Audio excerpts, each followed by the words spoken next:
आपको system of unit के बारे में बताया था और आपको हम डायमेंशंस के बारे में बता रहे हैं। अब डायमेंशंस के डेफिनेशन को देखते हैं। तो डायमेंशंस होता क्या है?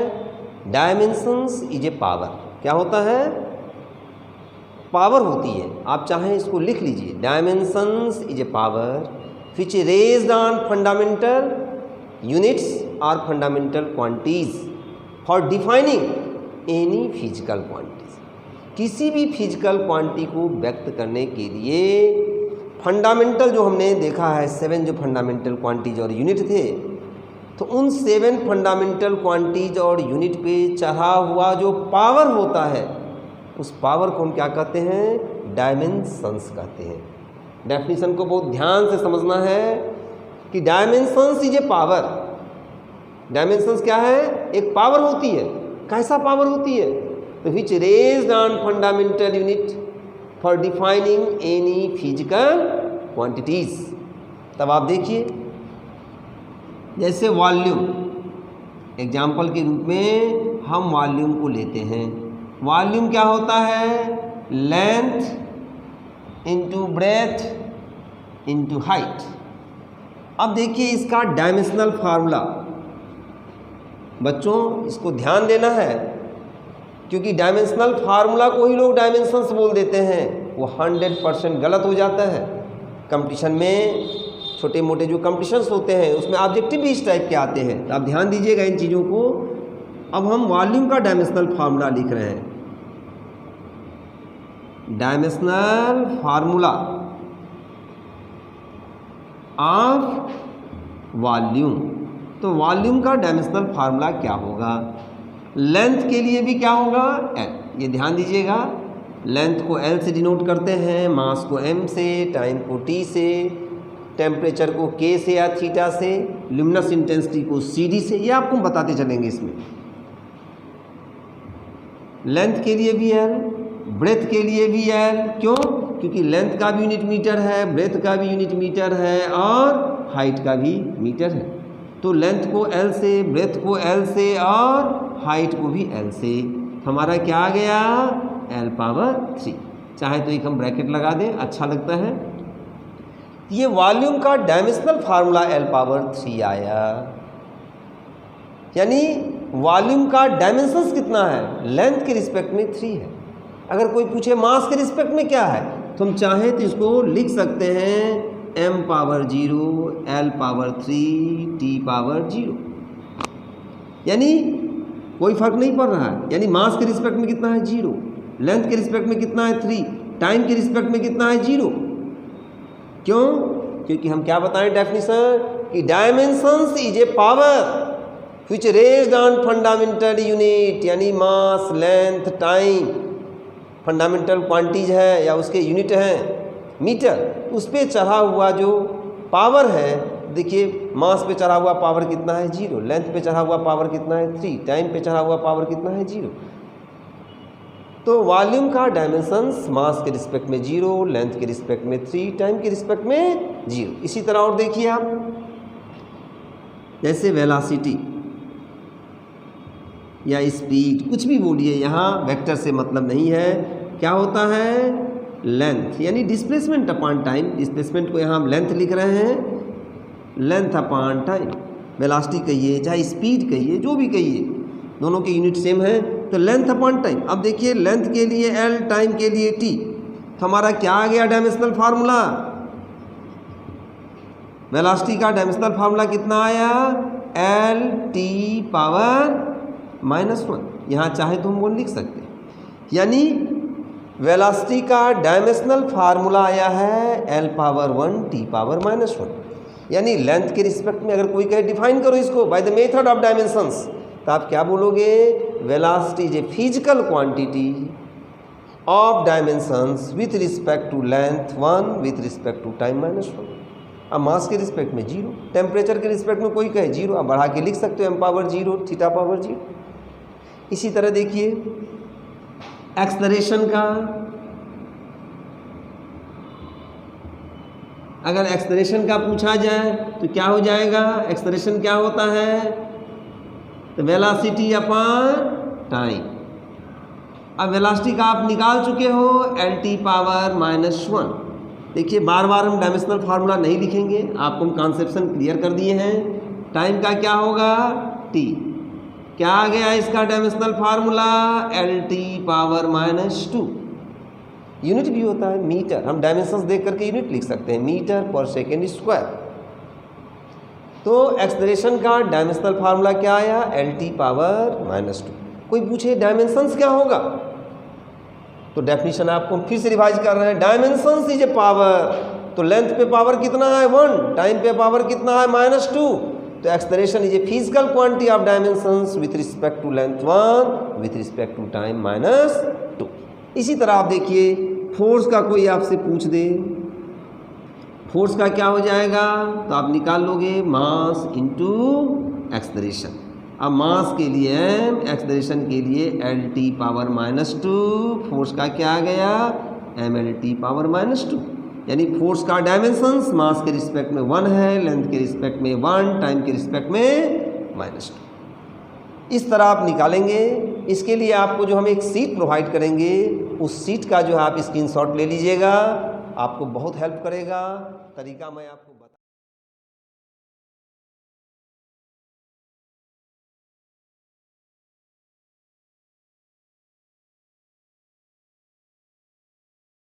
आइए दोस्तों, अब आपको हम इम्पॉर्टेंट डायमेंशंस बता रहे हैं, जिससे आपके कंपटीशन के क्वेश्चन भी सॉल्व होंगे और आप पेपर अगर उठाएंगे मेडिकल का या इंजीनियरिंग का, तो आप पाएंगे उस टाइप के क्वेश्चंस आते हैं।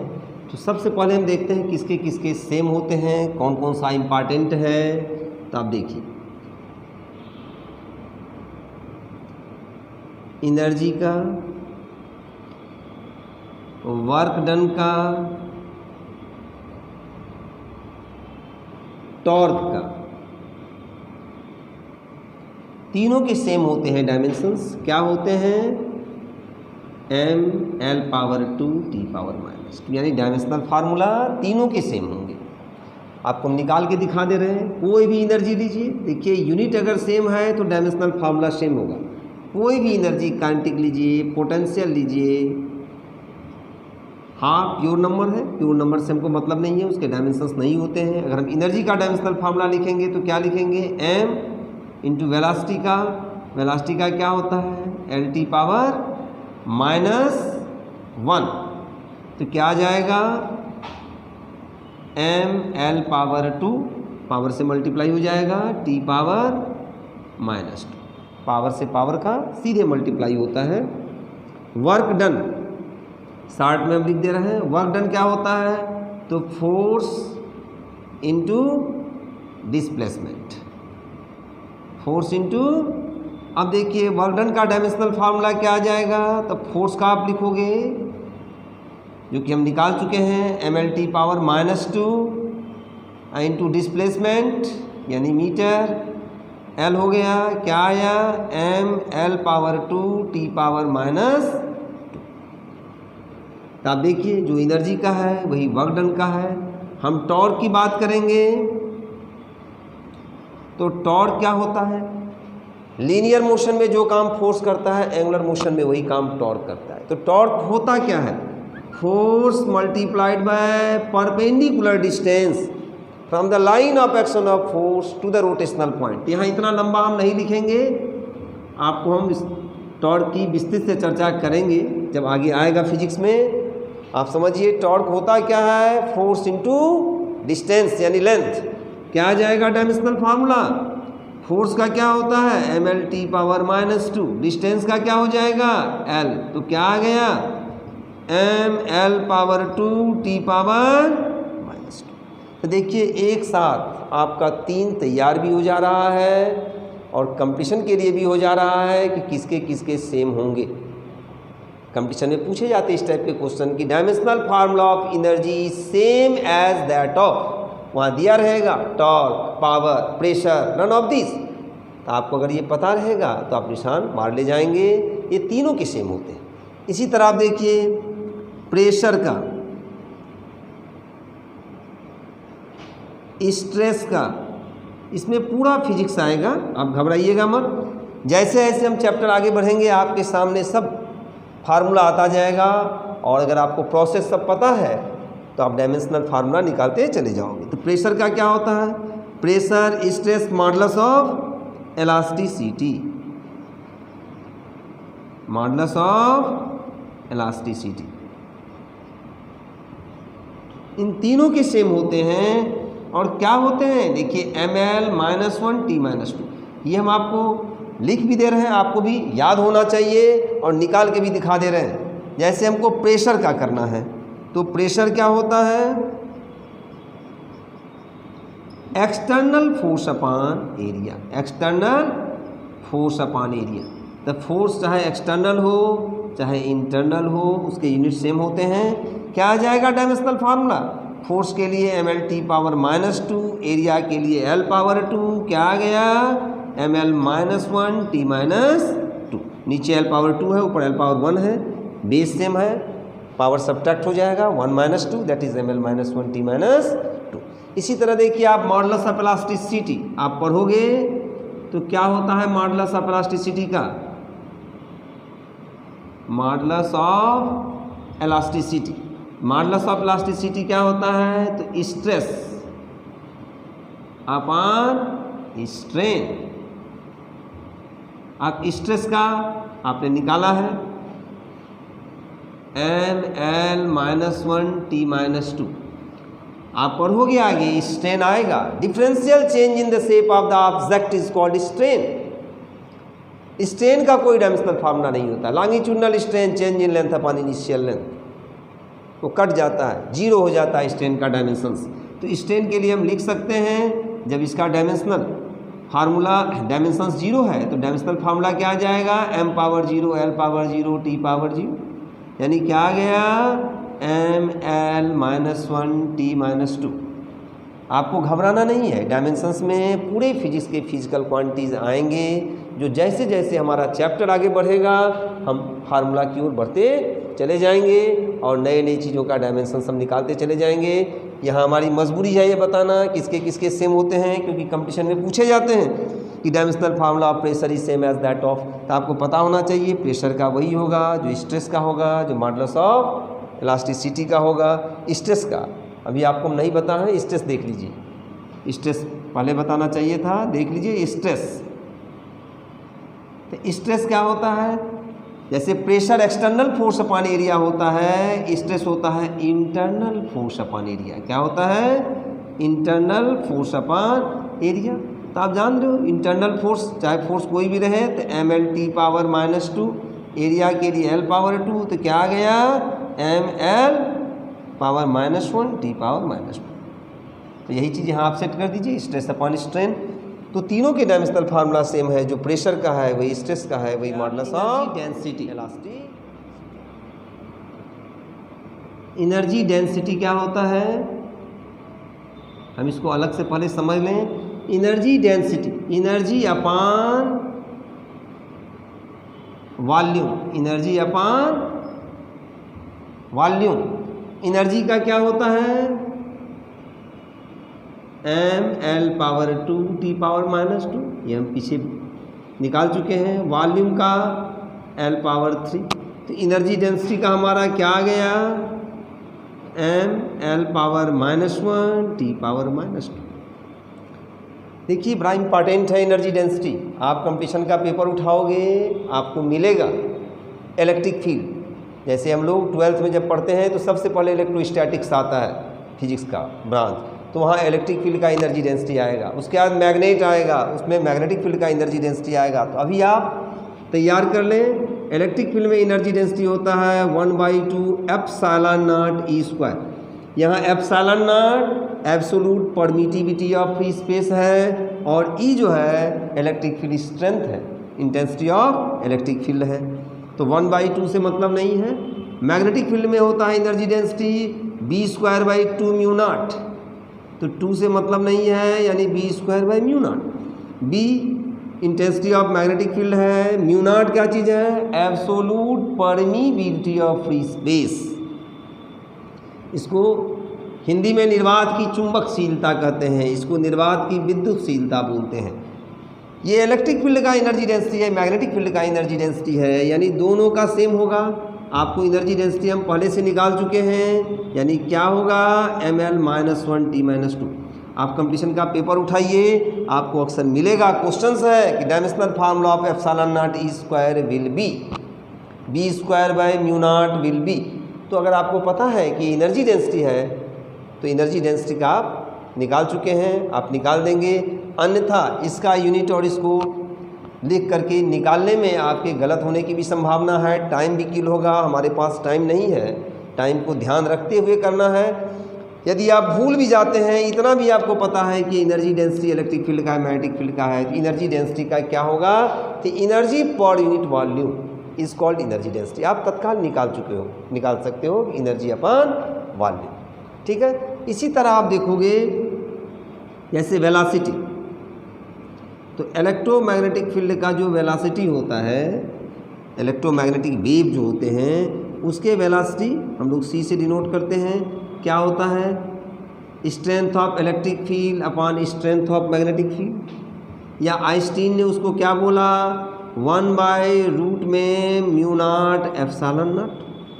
अब वेलोसिटी है, ये इलेक्ट्रोमैग्नेटिक वेव का जो है वेलोसिटी है, E/v या इलेक्ट्रोमैग्नेटिक वेव का वेलोसिटी क्या होता है, 1/रूट में म्यू नॉट एप्सिलॉन नॉट। अगर हमको ये पता है तो हम वेलोसिटी का निकाल चुके हैं, तत्काल इसको कर देंगे। इसी तरह आप देखिए ये सब पूछे गए क्वेश्चंस में आपको मिलेंगे। आप इस इम्पॉर्टेंट चीज़ों को देखते रहिए, केवल आपको सब ऑब्जेक्टिव करते हुए मिलेगा। जैसे अब आप देखिए L/R, CR, रूट LC, ये तीनों के डायमेंशनल फार्मूला सेम हैं। और क्या होता है, जो टाइम का होता है, हमने लिख भी दिया, हम निकाल भी दे रहे हैं। ये बहुत इंपॉर्टेंट है। आप अगर कंपटीशन के पेपर उठाते हैं इंजीनियरिंग से लेके मेडिकल तक, तो ये आपको रिपीटेड क्वेश्चन मिलेगा कि dimensional formula of L/R is same as that of CR, C/R, R/C। आप निशान लगा देंगे अगर आपको पता रहेगा। इसको उलट के भी पूछ चुका है कि dimensional formula of R/L is same as that of, तो अगर L/R टाइम है तो R/L फ्रीक्वेंसी हो जाएगा। अब देखिए हम तीनों का निकाल भी दे रहे हैं, ये आपको सेकंड पेपर फिजिक्स में मिलता है। L/R, L क्या चीज़ है, सेल्फ इंडक्टेंस है। हेनरी होता है यूनिट, यानी हेनरी को हम क्या लिखते हैं, volt into second upon ampere. क्या लिखते हैं, volt into second upon ampere. Resistance है, ओम होता है, ओम को हम लोग क्या लिखेंगे, वोल्ट अपॉन एम्पियर, यानी रेजिस्टेंस आप लोग पढ़े होंगे V/I। अब देखिए एम्पियर से एम्पियर कट गया, वोल्ट से वोल्ट कट गया, क्या बच गया, केवल सेकंड बचा, यानी सेकंड के लिए क्या आ जाएगा, T। इसी तरह CR, देखिए CR का क्या होगा, C कैपेसिटेंस है, कैपेसिटेंस यानी फार्मूला ही लिख दीजिए QI/V। R रेजिस्टेंस है, V/I। अब आप देखिए V से V कट गया, Q को हम लोग क्या लिख देंगे, current into time upon I, current cut गया, क्या बचा, T। क्या हो जाएगा डायमेंशनल फार्मूला, इसी तरह देखिए रूट LC का, तो रूट LC का कैसे निकालेंगे, आप पढ़ेंगे रेजोनेंट फ्रीक्वेंसी। मैग्नेट में आपको मिलेगा रेजोनेंट फ्रीक्वेंसी। तो रेजोनेंट फ्रीक्वेंसी को हम लोग F से, N से, न्यू से डिनोट करते हैं। तो रेजोनेंट फ्रीक्वेंसी क्या आएगा, 1/2π√1/LC। यहाँ से आप देख लीजिए कि it implies that root LC हमारा कितना आ गया, 1/2πf। अब F फ्रीक्वेंसी है, यानी 2π का होगा नहीं, यानी 1/T⁻⁻1 ऊपर चला जाएगा, क्या हो जाएगा, T। तो आप देख रहे हैं हम तीनों का निकाल दिए हैं। आपको तैयार होना चाहिए, यानी L/R का वही होगा जो CR का है, जो रूट LC का है, क्या होगा T। हमने तीनों का आपको निकाल के भी दिखा दिए हैं। इसी तरह आपको हम इम्पॉर्टेंट भी कुछ बताएंगे। अब इसके बाद आपको नेक्स्ट वीडियो में जो हमारा इम्पॉर्टेंट है वो बताएंगे, और फिर आपको जो डायमेंशंस के यूज़ होते हैं आपको यूज़ बताएंगे, और भी बताएंगे कि किसके किसके सेम होते हैं, किसके किसके नहीं होते हैं। ये कुछ और आपको हम नेक्स्ट वीडियो में बताएंगे। आप बने रहिए। और कहीं अगर कोई भी आपको समस्या आता है, आप कमेंट के माध्यम से हमें ज़रूर शेयर करें। कोई हिचकिचाहट नहीं होनी चाहिए, पढ़ने में कोई हिचकिचाहट नहीं है, पढ़ने में और खाने में कोई शर्म की बात नहीं है। आपको जो पूछना है पूछिए, हम आपको सारी समस्या को दूर करेंगे।